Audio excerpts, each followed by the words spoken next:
guys, I'm Ahana and welcome back to my channel. In today's video, I'm going to be sharing our 8th monthly update. If that sounds good to you, then keep on watching. So we're finally through the first month of 2022 and we have been busy. Team Clear has been working away on the product roadmap, executing on building more features, and in order to speed up that pipeline, we also just welcomed a new member to the team. Before we dive into that, I kind of just want to step back for a second and talk about our high-level priorities. Our key goal for 2022 is getting closer to product market fit. Now, although we're seeing signs that we're getting closer, for example, we're getting users send us essays of feedback about what they like and what features they want to see in Clear, it's getting easier to pitch to brands and form partnerships there as well, and the monetization and business model side of things just seems to be falling into place more naturally. But we know that we're not quite there yet, and there's still a lot of work to do. And as such, as I mentioned in the previous monthly update video, around October of 2021, we created a really in-depth product roadmap, which included all of the features that we think can really build what people want. So that product roadmap was a chunky one and will take us through to the end of March. In this period, we've been releasing major feature updates every 2 weeks and closely monitoring whether it improved retention, didn't have an effect on it, or made it worse. Obviously, we want to also track growth, but to be honest, we've actually had a good number of downloads every single day since the day we launched in June. So of course we could always get more, but that's not the core problem. The core problem that we're finding is people are coming to the app, but they're churning. So to us that signals a product problem, and we've already seen insights like those that find the diary tend to stick around, that's our stickiest feature. Or people really want to share their skincare routines in a better way and currently are using screenshots of Clear on other social platforms to do so, but we can make that easier for them.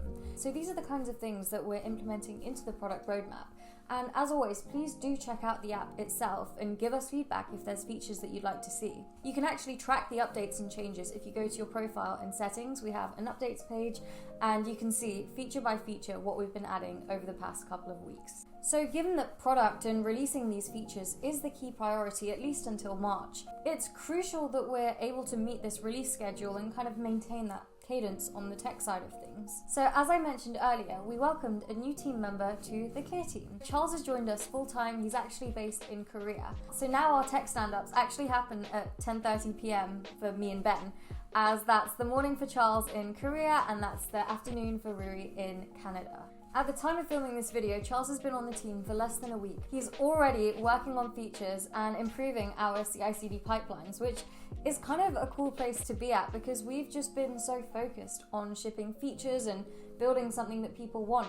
It feels a bit surreal that we're actually at the stage where the infrastructure matters and the processes matter because we're developing and growing. So it's a really exciting time for us, and in a weird way, it really feels like a company. And I know I've been working full-time for over a year now, but I think being able to hire multiple people and create better pipelines for the team and from an admin and logistical perspective, but also from an actual tech perspective, it just feels like things are really coming together. Actually, on that point, we did make a couple of changes to our tech processes, even just before Charles joined. The first thing is that as a team, we've decided to have a no DMs policy, unless of course it's something personal or private. Given that we're a remote company, having everything on public Slack channels makes communication far more effective and it keeps everyone in the loop that way. The second thing is that we stick to time for our meetings. So we come in with an agenda, and if there's one particular point that's going to engulf the whole meeting, we pause there and we schedule a follow-up time for those relevant parties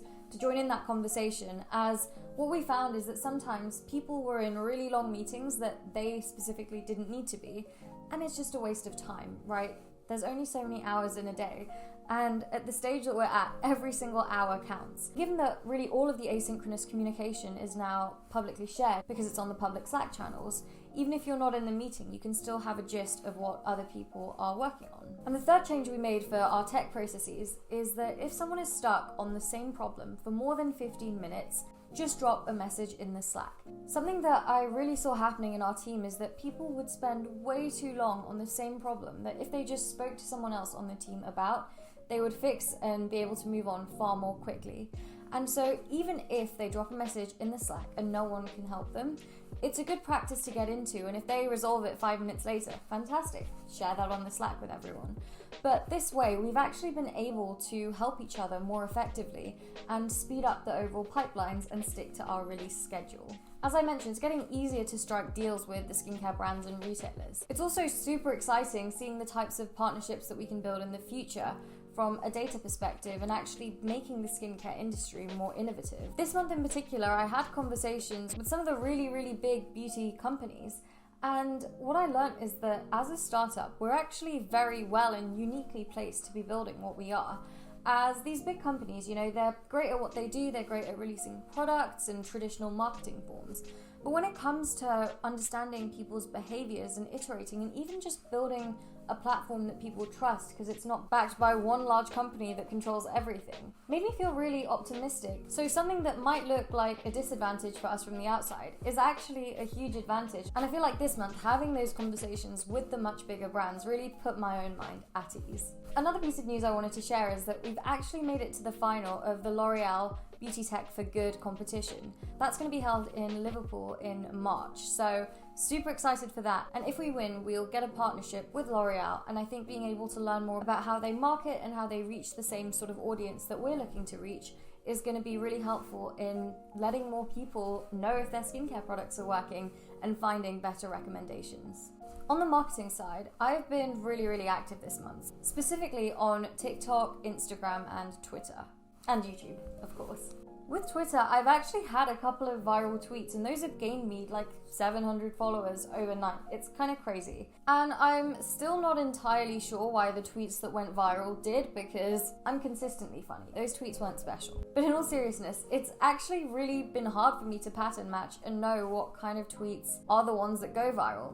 But the good news is that when a tweet of mine goes viral, it ends up in hundreds and hundreds of app downloads, because clearly more people are viewing my Twitter profile, and I can see the amount of people that are viewing my Twitter profile when a viral tweet happens, and then that must convert to app downloads. Now this is super exciting and just reminds me of how valuable social media is as a resource to leverage, because if we'd have had to, for example, do Facebook ads, we would have spent hundreds and hundreds just to get that same number of downloads that we got basically for free with one tweet. A platform that I've been less successful with is TikTok. Now, I personally never really use TikTok, as you can probably tell from my TikToks. But we have some fantastic interns on the team who are much more active on TikTok than I am. But they really have tried to coach me and help me identify which sound to use and which trends to play into. But I haven't really been seeing the kind of growth that I would want to. Now, I'm conscious it's only been a month, and even with Twitter, it took some time to get the ball rolling and start to gain a following there. But with TikTok, I've been thinking that my content was kind of funny, but clearly no one else was. So I'm thinking of maybe changing up the style of content. Currently, it's kind of been jokey and around skincare memes and Gen Z founder memes, but perhaps going for a different approach, perhaps sort of being more authentic about my own skincare journey, and specifically how Clear helps me with my problems might encourage more people to download our app and be more interested in the content on that platform. But in any case, it's been a little bit frustrating seeing some of the stuff that does go viral on TikTok and feeling like my content isn't really that much worse. But in any case, it's a learning experience. And although it hasn't been super successful this past month, there's still a lot of things to try. And so, like with the product, we keep iterating, we keep launching features, we keep taking feedback. In this case, the views speak for themselves on the TikTok. And while it's not terrible, it's also not great. And the whole point of me pouring hours into that platform is to try and get that virality and get a bunch of visibility for Clear. So that's an ongoing challenge, and I'm working on it, and hopefully in the next month of